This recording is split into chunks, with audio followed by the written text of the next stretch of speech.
모든 성경이 특별합니다만 이 요한복음도 아주 특별함을 많이 갖고 있습니다.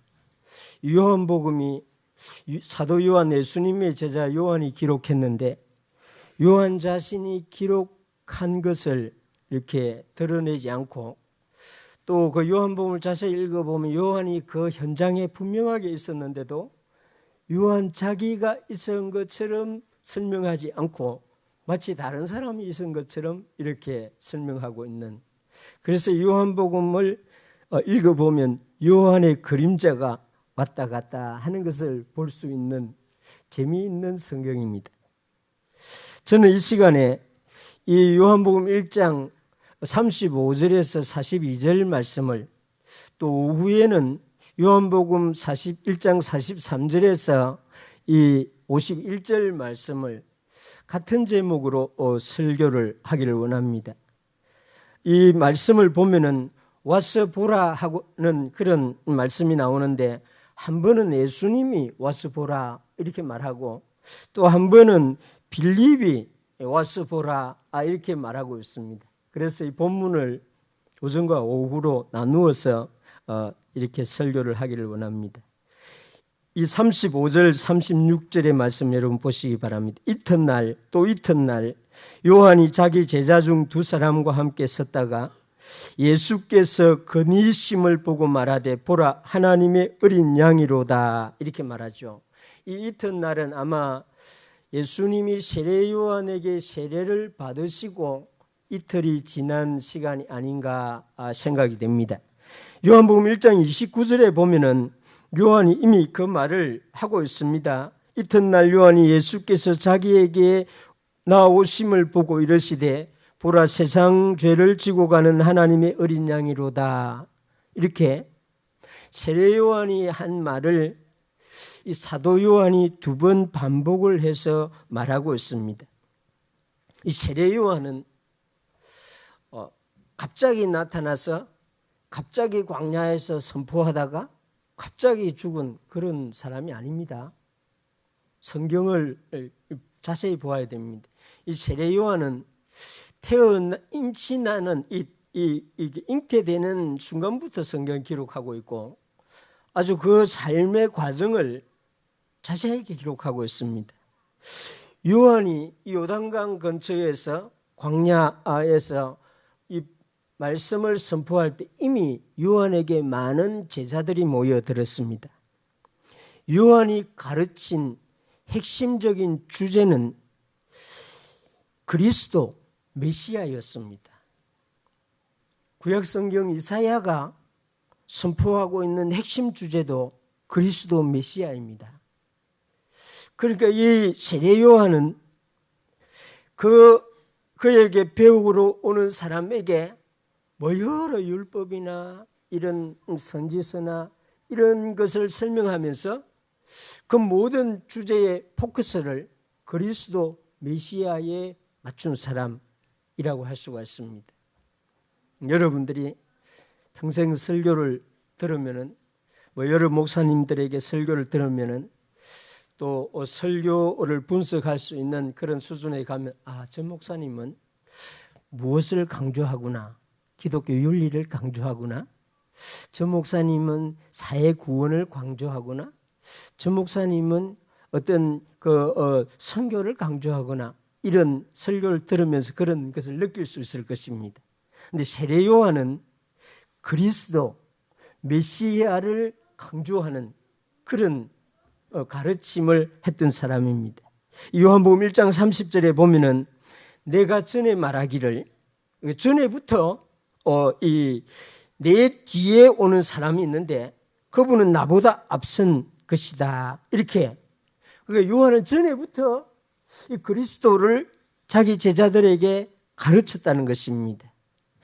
그를 이스라엘에게 나타내게 하려고 자기는 모든 교육의 포커스를 거기에 맞추고 있다. 그러면서 세례 요한은 예수님이 자신에게 왔을 때에 자신이 경험한 것을 이제 본격적으로 말하는데 요한복음 1장 33절 34절에 보면 그것을 말합니다. 나도 그를 알지 못하였으나 나를 보내어 물로 세례를 베풀라 하신 그이가 나에게 말씀하시되 성령이 내려 누구 위에든지 머무는 것을 보거든 그가 곧 성령으로 세례를 베푸시는 이인 줄 알라 하셨기에 내가 보고 그가 하나님의 아들이심을 증언하였노라 하니라. 세례 요한은 누군가가 자기에게 말씀해 주었다는 것입니다. 그 누군가는 성령님이지요. 구약 성경을 읽을 때에 성령님이 알려주었던 것 같습니다. 그래서 이 요한은 세례를 줄 때 성령이 예수님에게 임하는 것과 또 하늘에서 나는 소리를 듣고 제자들에게 바로 이분이 내가 지금까지 강조해서 가르치던 바로 그분이다고 제자들에게 알려줍니다. 그날은 이 세례 요한이 자기 제자 중에 두 사람과 함께 서 있었는데 예수님이 그 요한 쪽으로 오는 것을 보고 보라 하나님의 어린 양이로다 이렇게 소개를 한 것입니다. 이 세례 요한이 증언한 이 하나님의 어린 양, 이 어린 양은 29절에 세상 죄를 지고 가는 하나님의 어린 양 이렇게 설명합니다. 물론 요한이 말하고 있는 이 세상은 세상의 모든 사람을 말하는 것은 아닙니다. 사도 요한은 요한복음 3장 16절에 하나님이 세상을 이처럼 사랑하사 하나님이 세상을 우리처럼 사랑한 게 아니고 하나님이 사랑을 이처럼 사랑하사 독생자를 주셨으니 이는 그를 믿는 자마다 멸망치 않고 영생을 얻게 하려 하심이라 이렇게 말하고 있습니다. 그래서 요한복음에서 말하는 세상은 예수님을 믿는 사람, 구원받기로 작정한 사람, 이 사람들의 죄를 지고 가는 하나님의 어린 양 이렇게 해야 문장이 완성이 되는 것입니다. 이스라엘 백성들은 유대인들은 1년에 한 번은 꼭 큰 제사를 드리는데 속죄일, 대속죄일이라고 이렇게 말하기도 합니다. 7째 달, 곧 그 달 10일에 날짜도 딱 정해져 있습니다. 이 날에 속죄일이라고 하는 그것을 지킵니다. 우리가 지금 성탄절, 부활절 이런 거 지키는 것처럼 유대인들은 아마 지금도 이 속죄일을 지키는데 레위기에 보면 속죄일을 어떻게 지키는가 하는 그 속죄일을 지키는 의식 행사가 많이 있는데 핵심적인 그 행사를 레위기 16장 21절에서 22절에 이렇게 설명합니다. 그날 아론은 그의 두 손으로 살아있는 염소의 머리에 안수하여 이스라엘 자손의 모든 불의와 그 범한 모든 죄를 아뢰고 그 죄를 염소의 머리에 두어 미리 정한 사람에게 맡겨 광야로 보낼지니 염소가 그들의 모든 불의를 지고 접근하기 어려운 땅에 이르거든 그는 그 염소를 광야에 놓을지니라. 그림 그려주죠. 아론이 염소의 머리에 안수를 하는데 이 안수는 축복을 안수하는 게 아니고 모든 이스라엘 백성들의 범죄와 죄악을 그 머리에 다 올리는 기도를 합니다. 그리고 이 염소를 미리 정한 사람이 끌고 광야 쪽으로 가서 광야에 버립니다. 그 광야에 버리는 순간에 염소는 자유롭게 되는 게 아니고 광야에서 기다리고 있는 짐승에게 뜯겨서 피를 흘리면서 죽게 되는 이것이 속죄일에 하는 의식 가운데에 절정인 행사인 것입니다. 이것은 우리가 상상할 수 있죠. 예수님이 십자가를 지고 골고다를 향해서 걸어가는 그 장면입니다. 끌고 가는 사람이 뒤에서 채찍을 때리고 예수님은 피를 흘리면서 골고다로 올라가는 구약시대의 대속죄일에 유대인들이 이런 일을 했는데 세례 요한이 자기에게 오는 예수님을 보고 보라 세상 죄를 지고 가는 하나님의 어린 양이로다 이렇게 소개를 한 것입니다. 그 말을 들은 두 제자, 이 두 제자는 이름이 한 사람은 밝혀져 있습니다. 안드레, 베드로의 형제 안드레고 한 사람은 이름이 밝혀져 있지 않죠. 그런데 자세히 보면은 예수님의 제자 요한입니다. 이 요한복음을 기록한 요한이에요. 이 두 제자가 자기 선생님 세례 요한의 설명을 듣고 예수님께로 나아갑니다. 그래서 예수님이 이 두 제자가 오는 걸 보고 무엇을 구하느냐?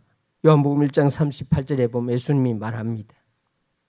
이 예수님이 질문 무엇을 구하느냐? 이것은 너 무슨 목적으로 지금 나에게 왔느냐? 무엇을 추구해서 무슨 동기로 나에게 왔느냐? 이런 질문인 것입니다. 안드레와 요한은 이 세례 요한의 증언을 듣고 세례 요한 자기 선생님이 말한 예수님이 과연 대속죄일의 양인지 나사렛 사람 이분이 과연 모든 하나님의 백성들의 죄를 지고 가는 어린 양인지 확인하려고 찾아온 것이죠. 그것이 이 안드레와 요한이 예수님에게로 온 동기, 목적이었습니다. 유대 교육을 받은 사람은 이것은 다 아는 일이기 때문에 세례 요한이 말하자 이 두 사람은 저 나사렛 사람이 그때는 옷만 보면 아니까 행색만 보면 저 사람이 나사렛 사람인지 저 예루살렘 사람인지 금방 아니까 저 나사렛 사람이 정말 하나님의 어린 양일까? 하는 그것을 알고자 하는 마음으로 왔습니다. 그래서 예수님이 무엇을 구하느냐? 우리가 어떤 사람을 교회로 초청할 때에 초청받고 오는 사람의 마음에 이런 동기가 이런 목적이 생기도록 하는 것이 정말 중요합니다. 사람들은 다양한 동기로 교회에 오게 되지요. 친구를 따라오기도 하고 개인적인 문제를 해결하여 보자고 오게 되기도 하고 어쩔 수 없이 우리 모태신앙의 자녀들은 대부분 어쩔 수 없이 아버지가 가니까 어머니가 가니까 따라오게 되는 경우도 있습니다. 어떠한 동기로 오게 되든지 교회에 오는 그 자체는 정말 좋은 일입니다. 그러나 우리가 알아야 될 것은 교회로 오는 사람들에게 동기를 제공해 주는 것이 참 좋습니다. 세례 요한이 두 제자에게 그 동기를 제공해 주었습니다. 보라, 저분은 세상 죄를 지고 가는 하나님의 어린 양이다. 그러니 너희 둘이 가서 한번 확인해 봐라. 그런 것입니다. 이게 전도하는 데 정말 중요한 핵심 요소라고 할 수 있습니다. 과연 성경이 말하고 있는 대로 예수님이 구원자인지, 과연 목사가 말하고 있는 예수라고 하는 분이 나의 모든 죄를 해결하여 주는 분일까? 이런 생각을 가지고 교회를 오도록 하는, 지금 세례 요한이 지금 그렇게 했고 두 사람은 그런 목적 동기를 가지고 예수님께로 왔던 것입니다. 우리도 전도를 할 때 이런 이 전도를 하면 좋을 것 같습니다. 예수님이 무엇을 구하느냐? 예수님이 하나님의 아들이며 나의 모든 죄 문제를 해결하여 주시는 분인지 확인하기를 원합니다. 아마 그런 마음을 이 두 사람이 예수님에게 이렇게 표현을 했던 것 같습니다. 그 답이 1장 39절에 랍비여 어디 계시오니까, 우리 문장은 약간 동문서답처럼 이렇게 되어 있지만은 이 의미는 그런 것입니다. 예수님의 말씀 한번 들어보겠습니다. 우리 선생님 세례 요한이 말한 대로 예수님이 정말 그런 분인지 한번 들어보려고 왔습니다. 선생님이 계신 데가 어디입니까? 선생님 지금 어디에 가서 어느 곳에서 가르치려고 합니까? 이것이 랍비여 어디 계시옵니까? 하는 질문인데 문장이 지금 우리 문장이 이렇게 돼가지고 그 의미를 해석이 안 되면 설명이 안 되면 오해할 수 있는 그런 문장입니다. 그런 두 사람에게 예수님이 와서 보라고 말씀합니다. 와 보라. 옛날에는 그런 이 번역이 되어 있었는데 지금은 와서 보라. 이 말은 헬라어로 정확하게 번역을 하면은 오라 그리하면 볼 것이다 하는 말입니다. 예수님이 지금 나에게로 오라 그리하면 너희는 보게 될 것이다. 그렇게 말한 것입니다. 두 사람을 예수님이 초청하고 내가 누구인지를 보여주겠다고 말씀한 것입니다. 우리가 여기서 한 가지 생각해 볼 것이 있죠. 우리가 예수님을 하나님의 아들로 예수님을 구원자로 믿게 되는 것은 보고 믿는 것이 아니지 않습니까? 말씀을 듣고 믿게 됩니다. 눈으로 보고 믿게 되는 것이 아니라 듣고 믿게 되는 것이죠. 그런데 예수님은 두 사람에게 오면은 보게 될 것이다고 말해주고 있습니다. 예수님의 말씀은 두 사람이 예수님께로 오게 되면은 예수님이 말씀하는 걸 듣게 되고 그 말씀을 듣게 되면은 하나님의 어린 양인 것을 보게 될 것이다. 그런 의미가 포함되어 있다고 할 수가 있습니다. 그래서 요한복음 1장 39절에 보면 그러므로 그들이 가서 계신 데를 보고 그날 함께 거하니 때가 10시쯤 되었더라. 우리 예수님의 제자 사도 요한이 아주 많은 부분을 생략해서 간략하게 말하고 있는데 두 사람은 그날 예수님이 계신 곳에서 예수님과 함께 교제를 했습니다. 물론 예수님이 사람들에게 하신 말씀을 함께 들었지요. 두 사람은 나사렛 사람으로 알았던 예수님의 말씀을 들으면서 하루의 시간을 보낸 것 같습니다. 예수님이 그날 두 사람에게 어떤 내용의 말씀을 가르쳐 주셨는지는 기록하고 있지 않습니다. 그러나 두 사람은 세례 요한에게 들은 대로 나사렛 예수님이 하나님의 어린 양이라는 사실을 보게 된 것이 분명합니다. 교회로 초청을 받을 때에 분명한 동기를 가지게 되고 성경에서 말하는 말씀을 제대로 듣게 된다고 하면은 그 사람은 그날 예수님이 세상 죄를 지고 십자가에 달리신 분이라는 것을 보게 됩니다. 사람의 말이 아니라 예수님이 하시는 말씀을 듣게 된다면 예수님이 자신의 죄를 사하여 주시는 분이라는 사실을 영의 눈으로, 믿음의 눈으로 보게 된다는 것입니다. 십자가의 예수님을 제대로 보게 되는 은혜를 받게 되는데 우리 교회는 초청을 받아서 오는 분들이 오는 그 시간에 그날 이런 은혜를 받을 수 있게 되기를 주님의 이름으로 축원합니다. 진리는 이 구약 신약 성경은 교리로 설명이 됩니다. 간략하게 이렇게 교리적으로 설명을 합니다. 교육이죠. 그러나 우리는 교리적인 그리스도인이 되어서는 안 됩니다. 그 이상이 되어야 됩니다. 십자가의 예수님을 교리적으로 알고 말하는 그리스도인이 아니라 십자가의 예수님을 보고 말하는 그리스도인이 되어야 합니다. 예수님은 세상의 선생님들처럼 진리를 지식으로 가르쳐주는 분이 아니라 진리를 보여주시는 분입니다.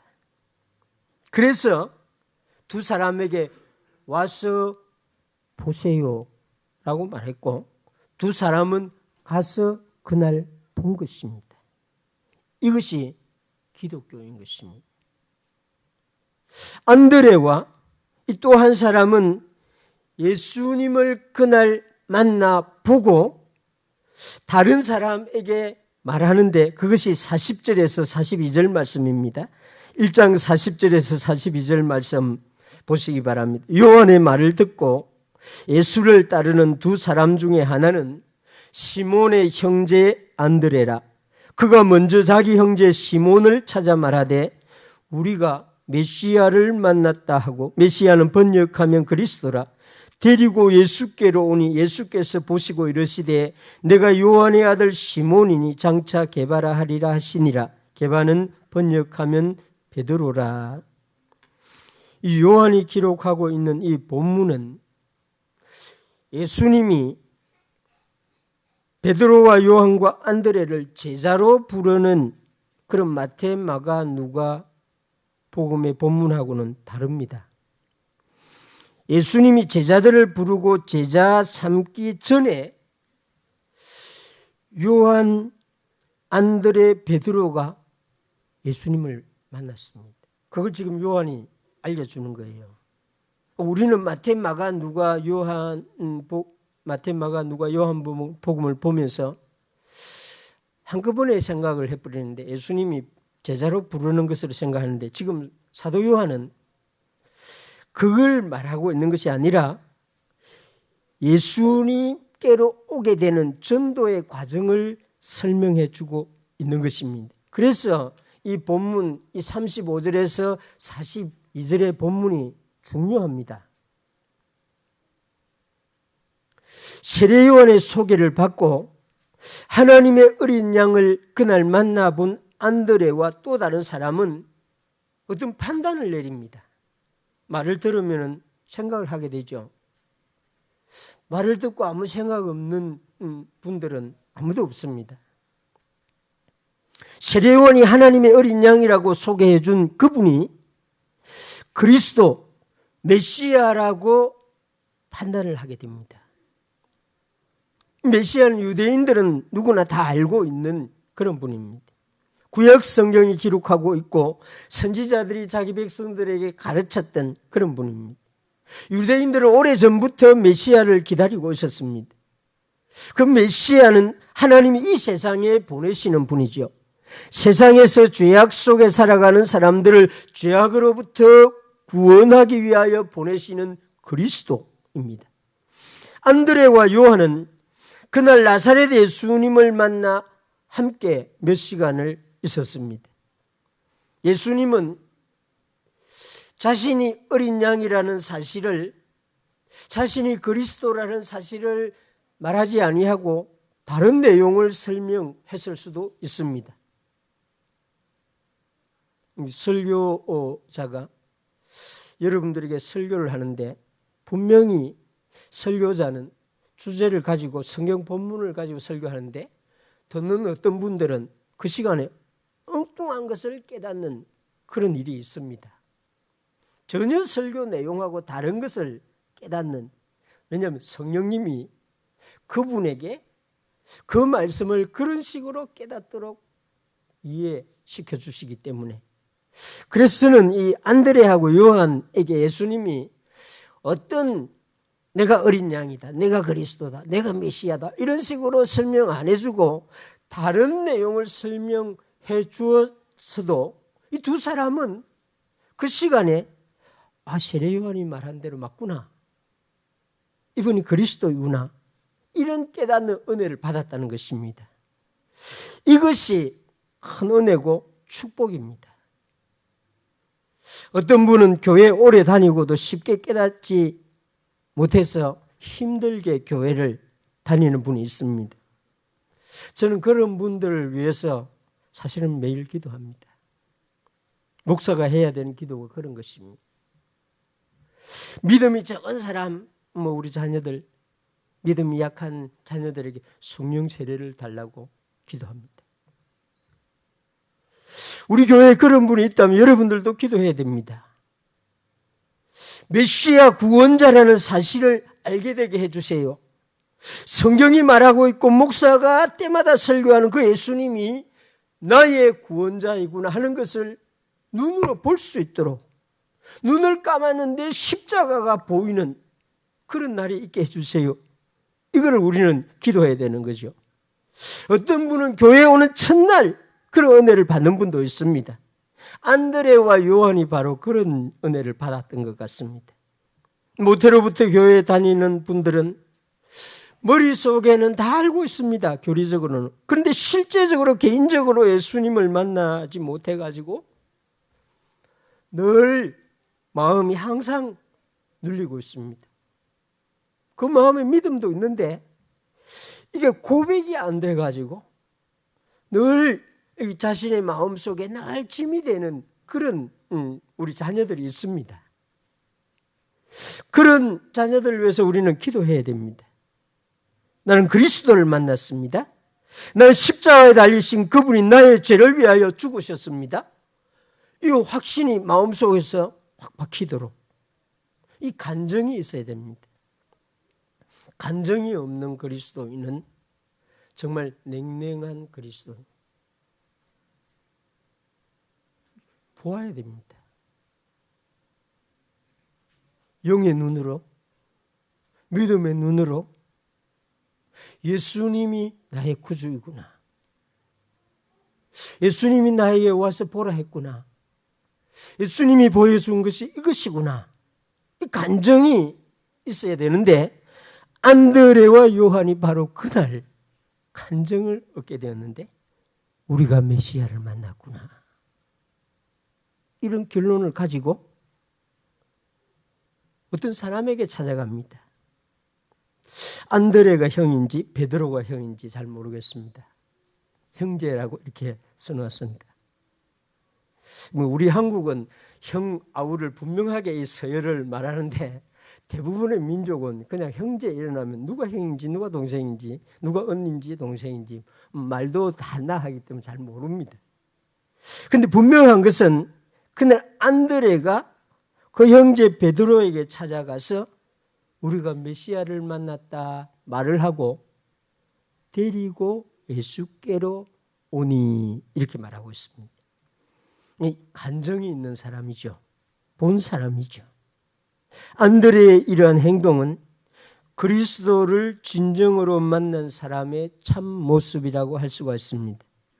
실제로 기독교는 처음부터 지금까지 앞으로도 이런 행동하는 사람들로 인하여 예수님께로 사람들이 오게 됩니다. 제가 어제 집에 도착하니까 10시가 조금 넘었습니다. 그런데 잠을 바로 잘 수가 없었습니다. 그럼 제가 저녁마다 다니엘 기도에 그죠? 다니엘 기도 여러분들 보시는 분 있죠? 저 매일 저녁 그걸 보는데 우리 개그맨 조혜련 어제 합디다. 그걸 잠깐 보고 자려고 이렇게 어떻게 하나 보고 자려고 피곤하니까 그걸 이렇게 유튜브로 틀었는데 잠을 잘 수가 없었습니다. 여러분 한번 보시기 바랍니다. 얼마나 뜨거운지요. 그 감정이 얼마나 역사가 이게 확실한지 정말 졸음이 머리까지 올라가 있는 저가 그 감정이 끝날 때까지 잠을 자지 못했습니다. 그렇습니다. 우리 기독교가 이런 것입니다. 예수님을 만난 사람, 예수님의 말씀을 받은 사람, 예수님을 본 사람이 베드로를 데리고 내가 그리스도를 만났는데 물론 안드레는 아직까지 요한은 아직까지 그리스도에 대해서 많은 걸 모릅니다. 나사렛 사람이 십자가에 달려서 죽으시고 부활하시고 성천하실 것이다 이런 거 아직 모릅니다. 그런데 말을 듣고 가서 우리가 메시아를 만났다. 몇 시간 앉아서 들어보니까 이분은 우리 선생님 세례요한과는 비교가 되지 않는 분. 우리 세례요한 선생님이 말하는 대로 이분이 정말 그리스도인 것 같다 하면서 같이 가보자 하고 데리고 예수님께로 온 것입니다. 가서 내 형제 시몬을 데리고 오라. 예수님은 그렇게 말한 것 같지 않습니다. 예수님은 절대로 성경에 보면은 그렇게 말하는 분이 아닙니다. 그런데 만난 사람들은 가서 데리고 오게 됩니다. 세상에 좋은 것은 우리가 가지면 욕심을 가지고 숨기고 이렇게 월급을 얼마 받는지 엄마에게 가르쳐 주지도 않고 보너스를 얼마 받았는지 아버지에게 말해 주지도 않고 이러지요. 근데 예수님을 만나면 다릅니다. 십자가의 예수님을 만나면은 말하지 아니할 수가 없다. 가까운 사람에게 가보자. 내 말 안 믿으니까 너 일단 가보자. 그런 것입니다. 어떤 사람이 스스로 살아계신 하나님을 찾을 수 있고 어떤 사람이 스스로 예수님을 만날 수 있다고 하면 이럴 필요가 없죠. 죄인은 하나님으로부터 멀어지려고 하는 특징이 그 안에 강력하게 있습니다. 큰 죄를 지은 사람이 경찰서 앞에 지나가지 못하는 것처럼 경찰이 서 있는데 위반한 사람이 가면은 약간 뭔가 느낌이 다른 것처럼 아담과 하와가 죄를 지었고 하나님을 숨어 피하였다. 그 자손들은 다 그런 특징을 가지고 태어납니다. 그래서 하나님 편에서 사람을 찾아줘야 되고 그래서 하나님이 그 아들을 이 세상에 보낸 것입니다. 예수님을 만난 사람이 사람을 데리고 예수님에게로 오는 전도를 해야 하는 이유가 이런 것입니다. 베드로를 가만히 두면은 물고기나 잡아먹다가 살아갈 수밖에 없습니다. 그래서 예수님을 만난 형제가 가보자. 우리가 만난 예수님 너도 한번 보라고 전도를 한 것입니다. 우리 전도가 이런 것입니다. 설득할 수 없는 일이죠. 예수님을 만난 사람이 하는 일, 이것이 전도인데 안드레가 형제 시몬을 데리고 예수님에게로 간 것이 이 전도의 전형 FM입니다. 내가 그리스도를 만났으니 나와 함께 그에게로 가봅시다. 나는 아직 그리스도에 대해서 많은 걸 모릅니다. 그 메시아가 어떤 일을 할지 나와 어떤 관계를 가질지 잘 모릅니다. 그러나 오늘 내가 그분을 만났는데 당신도 한번 가봅시다. 예수님은 이 안드레가 데리고 온 시몬을 보고 이렇게 말합니다. 42절 보시기 바랍니다. 내가 요한의 아들 시몬이니 장차 게바라 하리라 하시니라. 게바는 번역하면 베드로라. 이 베드로는 원래 이름이 아니었던 것 같습니다. 우리는 그냥 베드로가 엄마 아빠가 지어준 이름인 줄 알고 있는데 아니에요. 시몬입니다.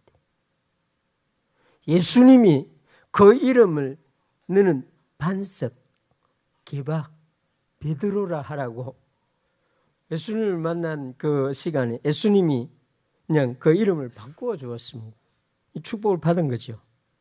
예수님이 어떤 사람에게 시몬에 대해서 알아보고 지금 이렇게 말했을까요?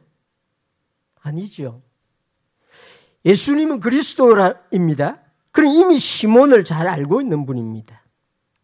예수님이 시몬에게 하신 말씀에는 나는 너를 이미 알고 있다는 그런 말을 하고 있는 거죠. 그렇습니다. 안드레나 요한이나 시몬은 그때 예수님을 조금 알고 있는 상태입니다. 그러나 예수님은 그들의 전부를 알고 있었습니다. 우리가 예수님을 개인적으로 만나게 되는 날 놀라게 되는 이유가 이것 때문입니다. 예수님을 인격적으로 만났다 이렇게 말하죠. 우리가 예수님을 만나는 인격적으로 만나는 그 시간에 주님은 나를 다 알고 있구나. 이 느낌이 확 오게 됩니다. 나는 주님을 잘 모르는데 예수님은 내 과거와 현재와 미래도 다 알고 계시는 분이구나. 이런 것이 내 마음속으로 확 몰려 들어오게 되는 것이죠. 이런 은혜, 이런 축복을 받는 일이 우리 교회 여러분 자녀들에게 항상 있길 바랍니다. 예수님이라 해도 나의 사정은 알지 못할 것입니다. 예수님도 나에 대해서는 관심이 없을 것입니다. 아닙니다. 우리 예수님은 이미 여러분들과 저를 다 알고 계십니다. 나보다 나를 더 아시는 분이 우리 예수님입니다. 그래서 예수님이 안드레를 따라 엉거주춤 오고 있는 시몬에게 요한의 아들 시몬이 아니냐, 장차 너는 게바라고 이름이 바뀌게 될 것이다, 이렇게 말해주고 있습니다. 베드로 얼마나 놀랐겠어요. 베드로 만난 순간에 이분 나를 전부 다 알고 있구나, 누구한테 들었지? 어떻게 알았지? 그런 생각도 했을 수 있습니다. 그러나 그분의 말씀을 듣는 순간에 이분은 세례요한과 다른 분이구나, 세상 선생님들하고는 완전히 다른 분이구나 하는 것을 느끼게 되었겠죠. 그렇습니다. 우리 주 예수 그리스도는 우리의 과거와 현재와 미래를 다 아시는 분입니다. 할렐루야.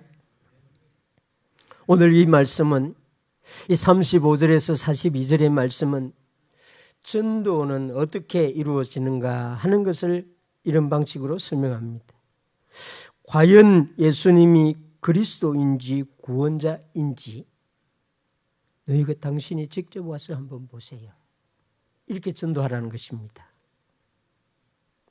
내가 예수님을 만났는데 당신도 직접 한번 와서 보세요. 저희들이, 저희 집사람하고 제가 같이 택시를 탄 경우는 어제가 처음이지 않나 싶습니다. 결혼하고 같이 택시를 탄 경우 저 기억이 안 나는데, 저희 두 딸이 약속 시간보다 늦게 비행기가 도착하니 택시 타고 빨리 오라고, 그래서 택시를 탔어요.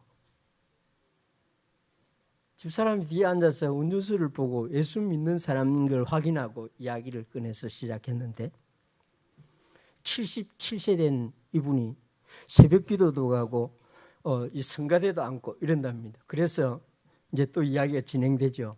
그러면 부인은 교회 다니시냐고. 안 다닌다는 거예요. 자기 부인은 너무 까칠해가지고 자기 말을 안 듣는다는 것입니다. 저 그 말 들으면서 기도가 나옵니다. 아마 집사람도 그런 기도를 했을 거예요. 그러면서 언젠가는 나오게 될 테니까 걱정하지 마시라고, 기도만 계속 하시라고 이렇게 말하고 내렸습니다. 그렇습니다. 우리가 만난 예수님, 우리가 들은 예수님을 와서 당신이 한번 보라고, 이 창원시민교회 와서 한번 당신 직접 들어보고 판단을 하라고, 이게 전도입니다. 이 시몬은 바로 그날 이런 전도의 전형을, 전도의 FM을 우리에게 보여주고 있는 시몬과 안드레와 요한의 이 세 형제 동네에 사는 사람들이 그것을 우리에게 보여주고 있습니다. 데리고 예수님께로 오는 축복이 우리 추수감사주일 아침, 다음 주 아침에 일어나기를 주님의 이름으로 축원합니다. 기도하겠습니다.